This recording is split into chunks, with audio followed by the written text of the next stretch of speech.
Get a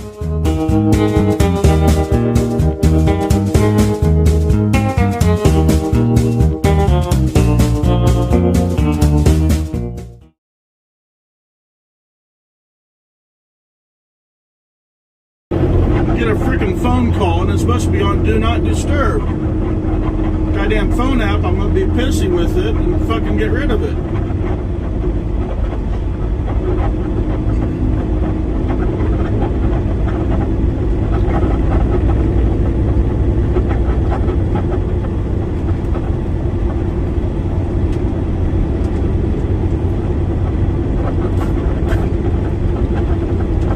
Would you agree the whole point of Do Not Disturb is I don't want to be disturbed because I'm recording? Yet the goddamn phone app overtakes the Do Not Disturb. Oh,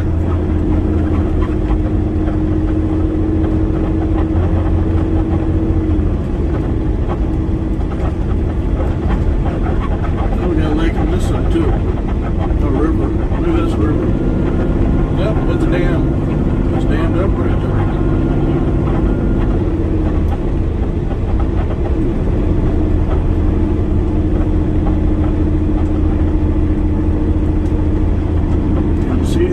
Just barely right there.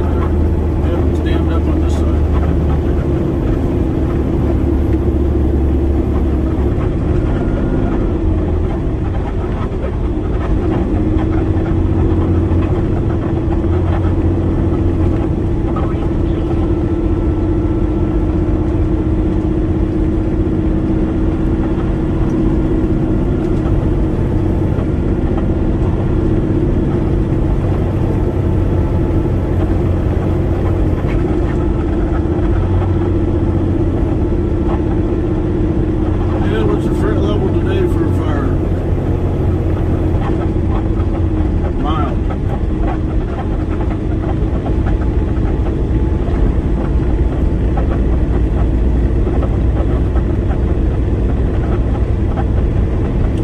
He's not following the law. The law said, apparently Colorado law for passing zones like this, you can't pass if there's anyone coming in either lane. But he's done it a couple of times already.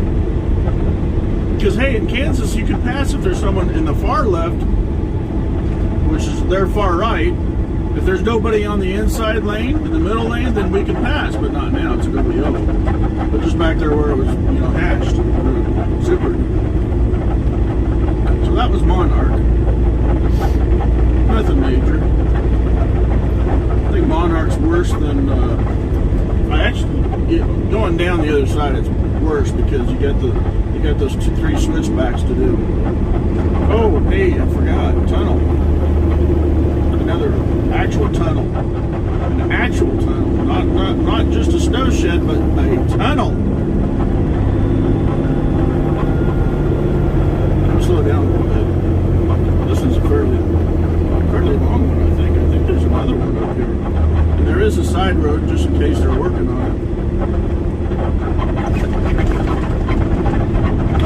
But it does curve. Kind of like an S curve through a tunnel.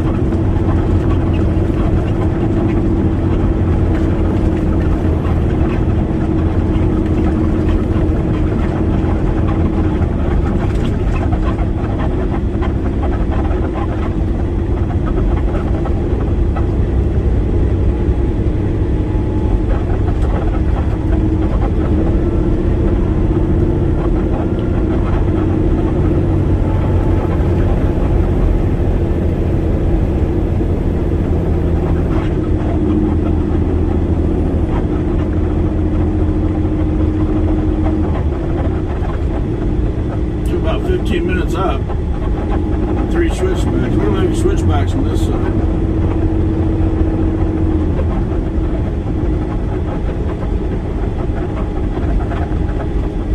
It'd actually take longer going down the other side because, hey, you're only doing 30 mile an hour all the way. This one, we get halfway down, we're already doing 55 mile an hour. Lake Fork Trailhead. I need to keep some space on the phone because I was going to see if I could stop at Alamosa and get some pictures of the. For some reason, they have the Royal Gorge fastener equipment sitting at Alamosa. Got some more bikers. 3, 4. That was a good one.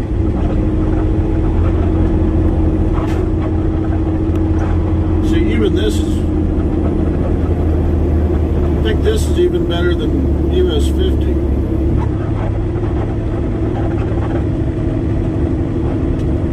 Because we're doing 50. I'm only doing 45. I like the creek over here. A couple more, 3 more. Labor Day weekend is bike week in Chimney Rock, isn't it? I think so. Yeah, I just answered my question. How about that? I'll have to look up again. I forgot to do it earlier. I like those bluffs over here. About 50 foot straight up and down.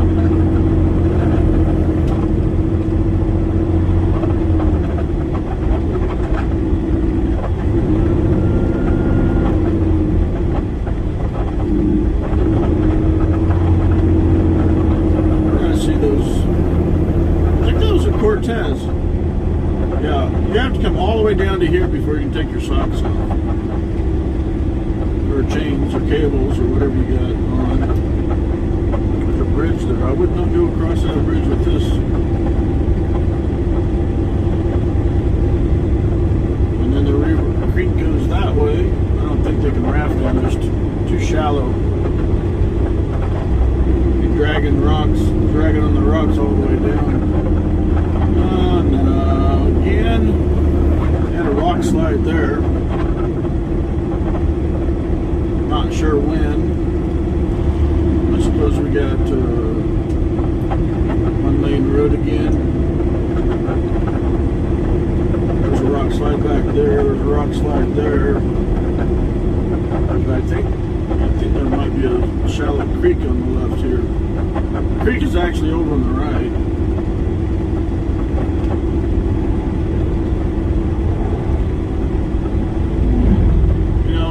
Talking about container houses, and then I'd always go, container houses are supposed to be for the minimalist. So you want to take as few containers as possible in order to live and survive, or survive or live. But see, the problem with me is that I have a car, I have a pickup, and I want a massive room for my train layout. So the thing is, if you set a container down, you set another container down on the other side, and even if you just build a concrete wall between the two at 20 or 30 feet, and you build a roof over that, so you got, see, the 20 foot's not long enough for your pickup. My pickup's like 17 feet, so I would definitely do a 40 foot. Okay, so if I'm using the front half of the car or the garage, because more or less that's what you're going to be creating. If you put a container down, put 3 containers down in a U shape, so that's 3 40-foot containers. Because like I said, because I don't think 20 feet would be wide enough for a 2-vehicle car garage. So they only make 20 and 40. They did the Mobile Mini place in Commerce City, Colorado. They do have some 8 foot by 8 foot. I guess you could always do that. Have a 20 foot and 2 8-footers, which is 16. That's not 40 foot. But what do you do in 2 8 foot by 8 foot containers? And the other thing is that if I'm going to be buying 3 40-foot containers, they're going to be high cubes. High cubes are 9 feet 6 inches on the outside. That would, extra height. The extra height, I'll explain I'll explain why I want the extra height on later. But anyway, so you set a 40 and another 40, 3 40s in a U-shaped pattern. You put beams, either wood truss or steel beams across the top of that, and then you set. And then you make a ceiling, and below where the containers are sitting, not underneath the containers, but between the containers, you put in a concrete slab. That's so that way you have your garage space. 2 bikes stop. We're starting up. Anyway, so you have your garage space, but like I said, 40 feet. I only need, well, yeah, definitely need at least 20 feet. If you go 24 feet, then what that's 24, that's 16 feet left over. 16 by 40, yeah, fairly good size, or train room maybe. But what you can do, the extra space, you bring in 2 20-footers and have doors on the sides, and then you have a wood shop in one and a metal shop in the other. That way you're not, because I want to build aluminum frame benchwork for my train layout.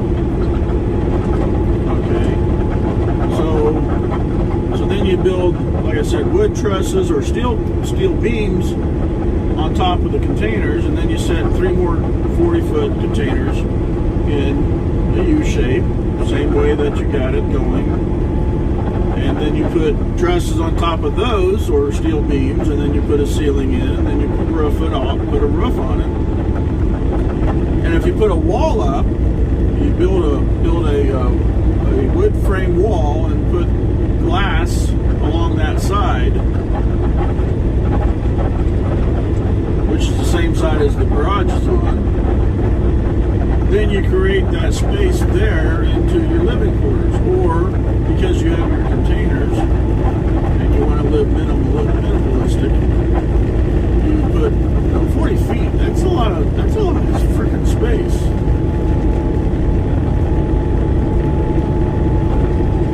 There's a guy down in Texas or Louisiana,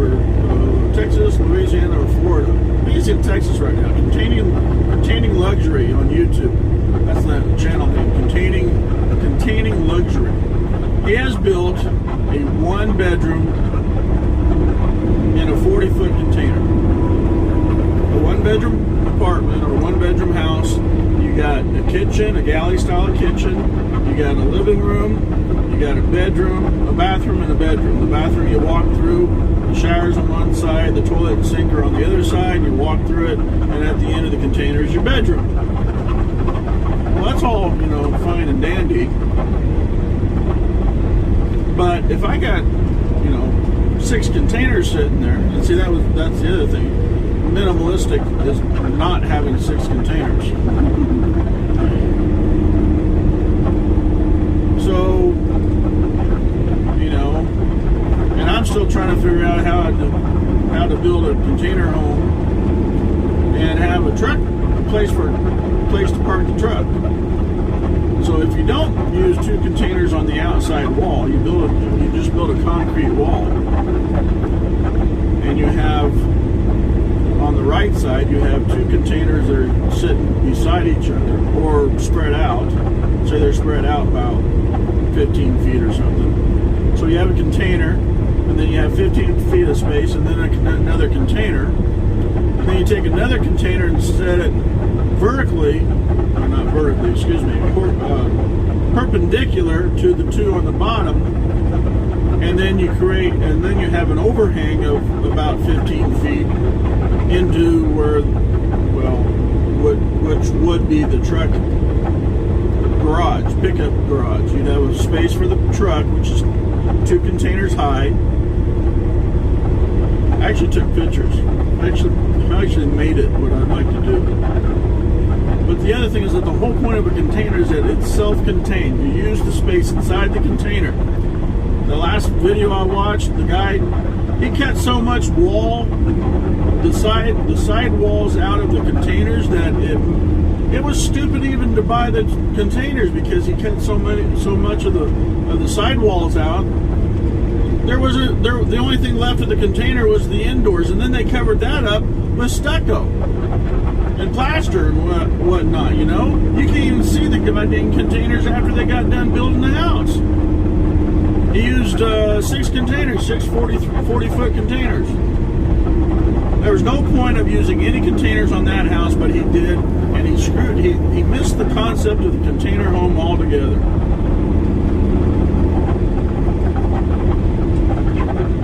I mean, the most I would probably do is cut a door in, and maybe a window that would be horizontal, about 1.5 feet by 3 or 4 feet long. That would be about it. But the thing with the high cube containers is that you got 9 foot 6 inches on the outside. So that puts you about 8 foot 6 on the inside. Maybe a little bit more, maybe 9 foot. Maybe it's 9 foot on the inside. And 9 feet, I'm living in a basement with my bed raised up with a 7-foot ceiling, and I can sit up in bed and not hit my head. A 7-foot ceiling, I can sit up. I got box spring and a mattress, and down below is storage. You can't get underneath. You can't sit up in a chair underneath. But that's 7 foot of clearance. That's a 7-foot ceiling. Imagine if I had 9 feet of clearance. And for what I want to do, I want to get rid of the box spring and the mattress, and buy a truck mattress, the same thing that I'm sleeping on in here. That way, when I go home, it'd be just like if I was in the truck sleeping. I could get to sleep easier, or quicker, or I don't know. But see, that also then gives me more space to do what I'd like to do. And I'm going to raise, because I eliminate the box spring, I could raise the bed up another foot or so. And then that would give me more space underneath to actually maybe put my workbench underneath the bed. Actually, I think what I'm going to do is probably take my clothes and hang my clothes underneath the bed. This is South Fork, by the way. There's some old equipment up here I'll take a video of, and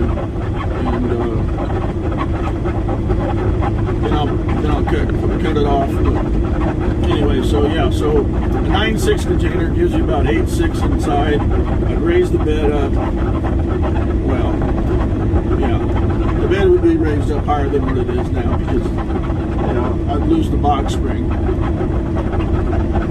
But I still want to do that in my house as well. Is raise the bed up, lose the box spring, and rearrange everything underneath, and put my hanging clothes in underneath the bed, because I want to go through the closet for my train layout, or in and out the front door, or my bedroom door, or something. I don't know. I probably haven't figured it out yet. But anyway, so yeah, if I had the money, I'd find me a piece of no container houses, no containers are shed in the city limits of La Crosse, which I think is bullshit. There's the old the water tower, and here's some old equipment on the right, MOW track equipment. There's some passenger cars. There's a diesel and another passenger car. And then the tracks are actually over there. There's actually two lines of railroad tracks over there. And I think out towards the north of South Fork, they got some car storage still. A fire truck. So anyway,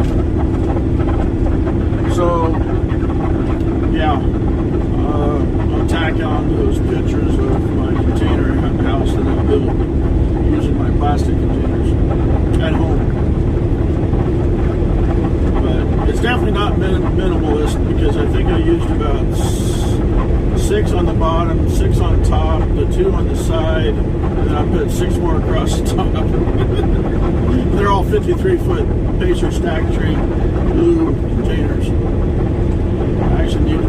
Maybe I need to buy some 40-foot, the Pacer stack train, which are also 53-foot containers. But maybe I should try to buy some pink 40 or 53-foot containers and use the pink one container, one one containers, which are pink. But the other thing is, if you buy a refrigerated container, it's already insulated. And those things are insulated for like, I don't know what, 40 below? And because it's already insulated, yeah, it's going to be a little higher because it's already insulated. And it's already got the refrigeration unit. So all you need to buy is a heat pump so you can bring the temperature up in the winter time. And who knows, maybe it's because it's already pre-insulated, maybe it's warm in the winter time. You wouldn't have to have a heat pump, but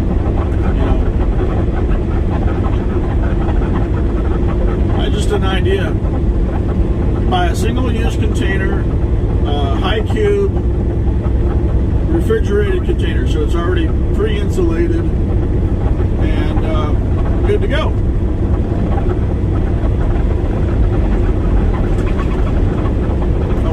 One other thing is that I probably have enough stuff with wood in the garage and the boxes in the garage and the boxes in the closet and the boxes underneath the bed and the boxes underneath the train tables that are existing at the moment. I probably would have enough stuff to fill one side of a 20-foot container about 4 foot out, and then have 4 feet of space to walk by and everything. Yeah. But I can't use a 20-foot container in town for a storage shed. So what I thought about doing off-site someplace like in Hayes, buy the container, have them clad it out to make it look like a wood shed, and have them come down and drop it in the yard. What could they do? It's a container on the inside, but it looks like a wood shed on the outside. Have a roof, have an A-frame roof made that's attached to the container, and put up wood siding, make it like a wooden shed, and change the doors, actually leave the steel doors as is, weld one shut, only have one open. Then that side where the door is welded shut is where you load your boxes in with metal hangers. Oh, I'm diddle-daddling around here. I don't care. Anyway, so metal shelving on that one side, and then the other door opens up, and you can have 4 feet of space. Well, a little bit less, probably 3 feet of space. But still, you have 3 feet of space.